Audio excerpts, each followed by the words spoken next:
Ladies and gentlemen, welcome to the Lunar Cycle. I'm your host, Atticus Moon, and today we are going to talk about Elimination Chamber 2020. Now, first things up, Drew Gulak versus Daniel Bryan. I did not like that match as much as other people did, but I still enjoyed the effort that was put in. I appreciate what Daniel Bryan has been doing lately by wrestling and working with lesser known stars or stars who aren't utilized as much on the main roster. And it was interesting to see what he did here with Drew Gulak. Wasn't my slice of cake, but I enjoyed the effort. I enjoyed the grit. I think my biggest takeaway from that match was the storytelling. Even though it wasn't my slice of pie, it was very methodical and hard to watch at times. I prefer the fast-paced matches, the action-packed, fast-paced matches, high-octane energy. But my biggest takeaway was the storytelling and how Drew Gulak worked on Daniel Bryan's neck as a weakness. I did not think of that when he was talking all this time, all this shit for 2 months or for a month about how he knew Daniel Bryan's weakness. And I totally forgot about his neck injury, but it was hard to watch seeing Drew Gulak work on that neck and do a Saito suplex, tiger plex, all over the ring to Daniel Bryan, superplexes, inverted superplexes.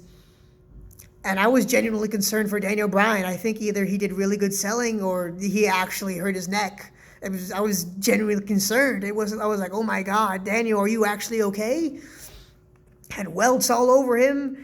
And I think that the WWE was trying to go for Daniel Bryan putting over Gulak, but it didn't really work for me. It looked forced that he just kept on pointing at Gulak and going, yeah, that's the guy. It's like, no, I don't believe you. You're still the guy, Daniel.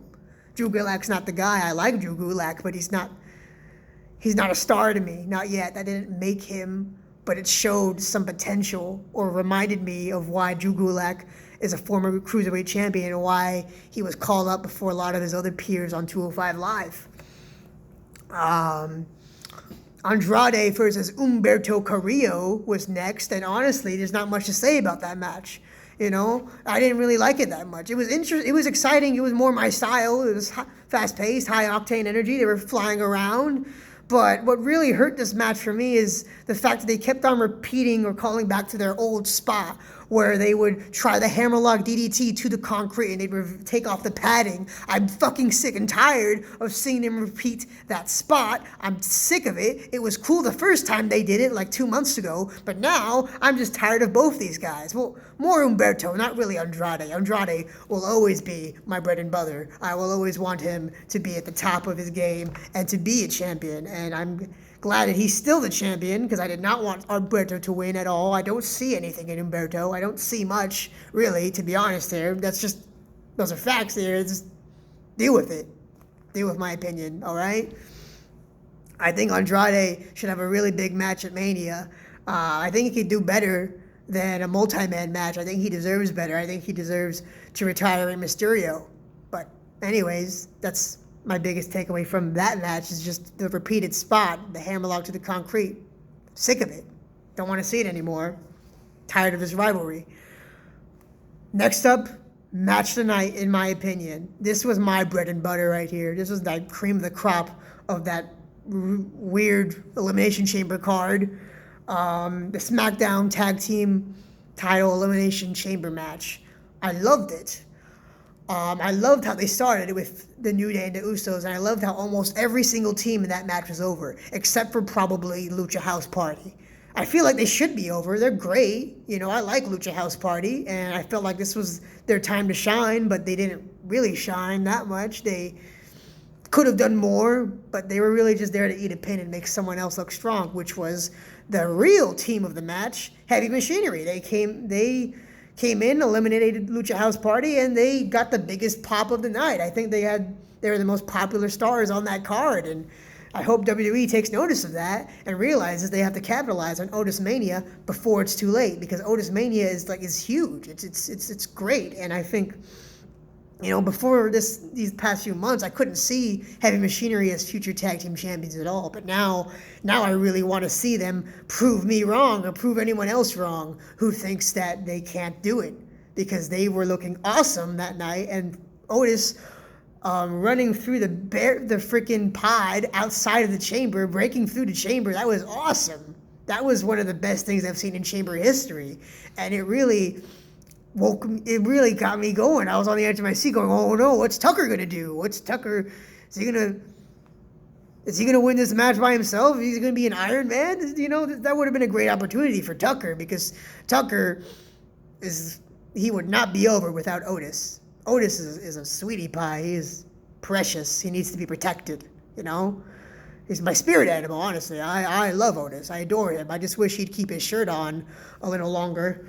Yeah, I think the right team won in the end for that match. Miz and Morrison, they just won the titles. They didn't need to lose it anytime soon. And they're good. I like them together. At first, I hated the idea of them being together again, because I'm like, these guys, you can't just shoehorn them into a tag team again or make them replay the greatest hits. But, it's working on me. I like it. I like seeing them together, and I'm happy for them. But eventually, they got to do their own thing.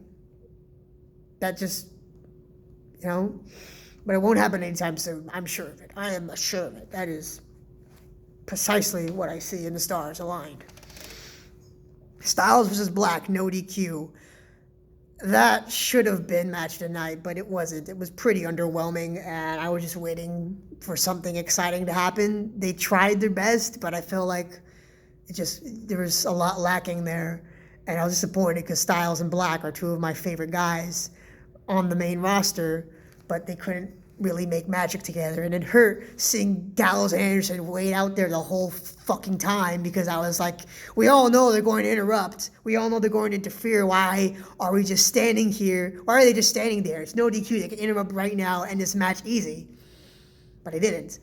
They waited till the very end and they ruined it. We all knew it was coming, but it happened anyway. And I fucking hated it. But it was nice to see Undertaker come back and make Gallows and Anderson look like his bitches. That was fun. That was exciting to see. But I feel like Styles could look a little stronger heading in to WrestleMania to fight Taker, because that's a dream match of mine, to see those two fight. I know Taker's old, but still, if he's going to fight anyone, it should be AJ Styles. But Styles is not looking at the top of his game right now. So, yeah. But good for Black that he won. He deserved a cleaner finish, a cleaner win, but, and it's a shame because I don't really know what they're going to do with Black heading into Mania. I don't see him on the card, so it seems really weird to me that they're just going to have him beat Styles when Styles has a way bigger match to fight.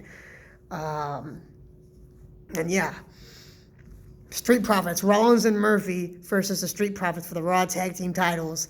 That match, it was really hard to be invested in it because I was still worn out from the SmackDown Tag Title Elimination Chamber match. I was still woozy from that. And there's not much to take away there. I'm not really excited that much for what they're doing with Rollins.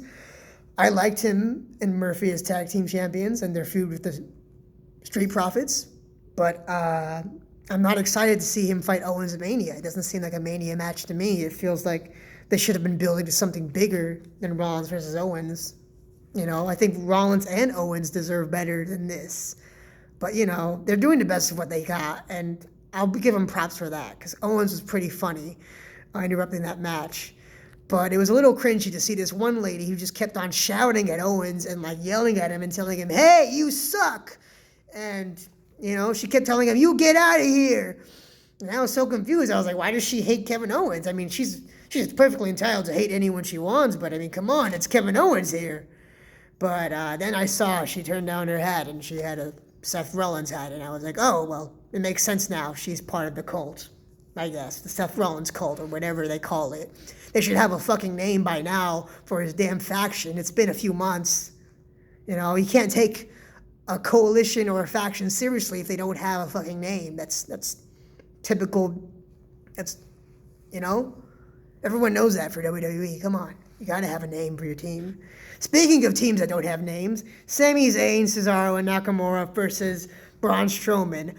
I think they have a name, but I don't know it. It's not as memorable enough, and I feel like WWE are experimenting with it by calling them that name sometimes, but they're like, no, fuck it, we fucked up. No one wants to hear that shit. No one wants to hear that fucking, no.